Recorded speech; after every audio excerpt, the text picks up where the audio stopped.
What I want to tell you is a fairy tale about a girl who grew up alone by the sea. She was left there as a baby and would cry herself to sleep. Her saltwater tears ran down the mountainside and gathered in time to form a sea, a vast ocean of tears. Soon the baby girl began to hear a sound other than her crying. It was low and with breath like the wind. It was a gentle crashing like a distant cymbal. For a moment the girl paused in her crying. Her voice shifted from a loud cry to a softer, more subtle sound, like singing. As she grew up, she learned to soothe herself with her voice.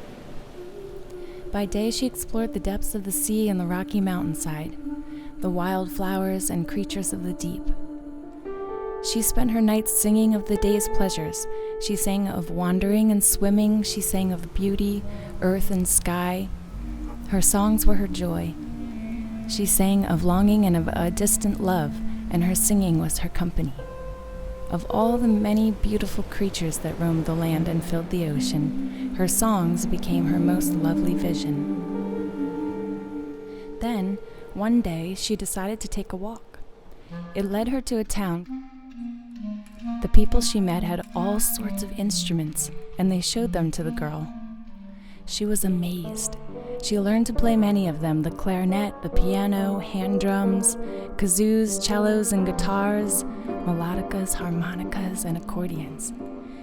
Each instrument was so unique and wonderful. She stayed with the townspeople for an entire year. They danced and played together, and she would sing. This made the people and the girl very happy. At the end of the year, she thanked the townspeople for teaching her about music. She kissed them each on the cheek and returned to her home by the sea. The next day, the townspeople became very ill. This had never happened before, and no one knew what to do. They had a meeting and decided to send for the girl who lived by the sea. Maybe if she returned with her beautiful singing, things would be set right. They sent the town magician to find her. He looked high and low, and soon he heard a voice. He followed the sound to the source, the base of a mountain along the seaside.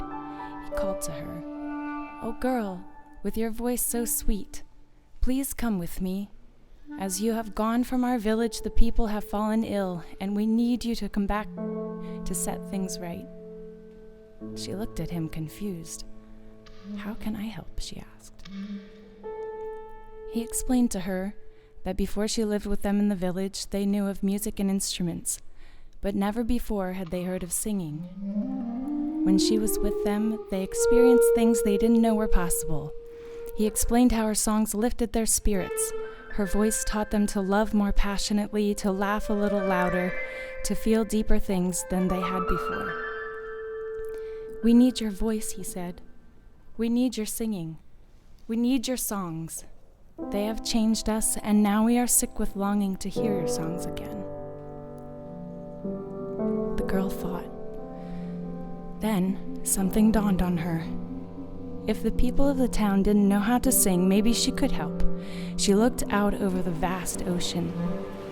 Without her saltwater tears, she would have no ocean, no waves to soothe her, and no singing. She knew what she must do. She walked over to a jar she kept by the side of her bed. She went outside to the edge of the rocks and filled the jar with some water from the sea. She turned and started to run, faster and faster toward the town. The magician followed close behind her. When she arrived to the town, no one was out. She walked up to the first house she came to and knocked on the door. A woman answered. "I have come to teach you to sing and to feel better," said the girl. She placed a drop of salt water upon the woman's cheek, and soon the crying began. As she moved through the town and repeated this in each home, the crying grew and grew. People were sobbing and wailing. After a while, they started to feel better. Some of them began to laugh instead of cry. A boisterous, bellowing sound filled the town. This laughter grew even louder than the crying. They could hear each other and began to run from their houses into the center of town. "Bring your instruments," the girl shouted. "Start to play." They did, and the girls started to sing. One by one, they joined her. Their voices filled the air like a thick lavender perfume of sound. A feeling of renewal filled their hearts, and they rushed to embrace the girl. "Oh girl! Oh girl!" they exclaimed. "We know your songs, but we don't know your name." She turned to them and said, "My name is Chelsea Caroline."